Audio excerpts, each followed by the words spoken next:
The National Rifle Association, perhaps the most influential lobby in Washington, declared war.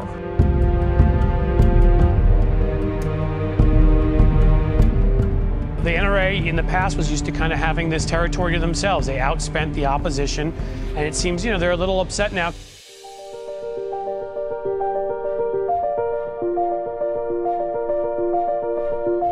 Voters approved a measure to require background checks for buying a handgun from virtually anyone but family members, closing the so-called gun show loophole. We had a logjam for decades because the NRA and the gun lobby have had a stranglehold on our legislators, both at the state and federal levels. And passing Initiative 594 was the first chink in the armor.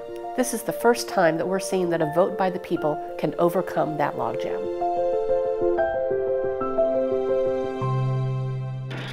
But the gun lobby isn't backing down.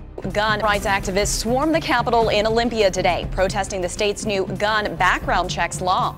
And many of them brought their guns to that rally. We weren't angry enough. We weren't loud enough. They still oppose gun laws that the majority of Washingtonians support. If it'll save one life, we should do it. That is a silly argument. And they're still very, very powerful. We're seeing lots of pro-gun legislation moving through various state houses across the country from coast to coast. We'll spend as much as they're willing to send us, so it's to be determined. How much have you spent so far?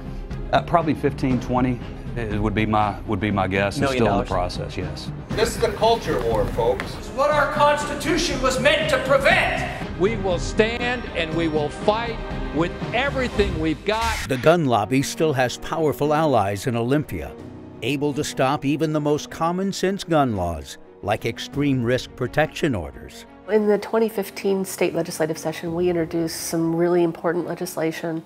One of those was extreme risk protection orders. 3 years ago this week, my son, Ian Stawicki, walked into the Cafe Racer, pulled a gun, and started shooting people.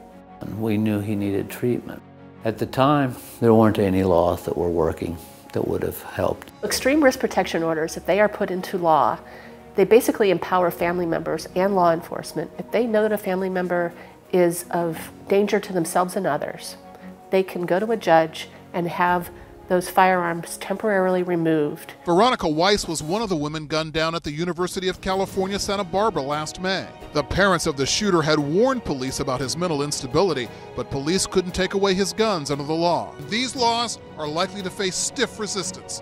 Had we been able to effect an extreme risk protection order at that time, it certainly would have helped. It would have empowered us to save our child, to save the community. We spoke out, we organized, and we brought really powerful testimony to Olympia. Dana had mental issues. As time went on, it got worse. Her illness got worse. And in January 2010, my daughter killed herself with the gun. I wish something like this was out, the extreme risk protective order, because I think she would have made it.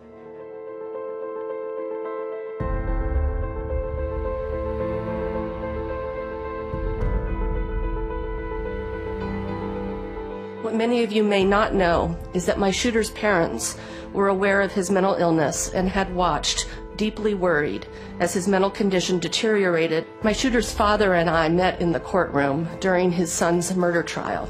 He faced us with tears in his eyes, knowing the terribleness of his son's crimes, and so sorry he hadn't been able to prevent it all.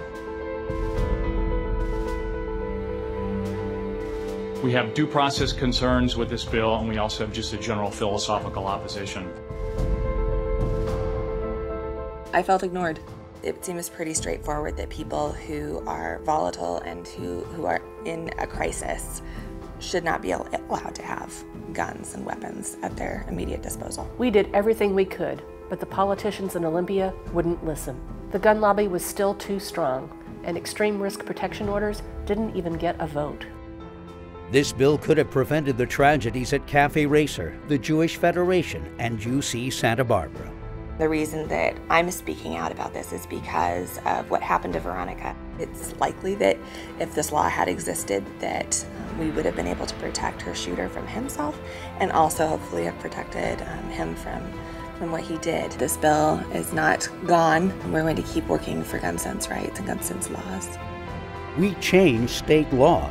Now we must change Olympia so gun safety laws can get a fair hearing. We must show Olympia we are stronger than the gun lobby. When the politicians refuse to pass laws that save lives, we have to hold them accountable.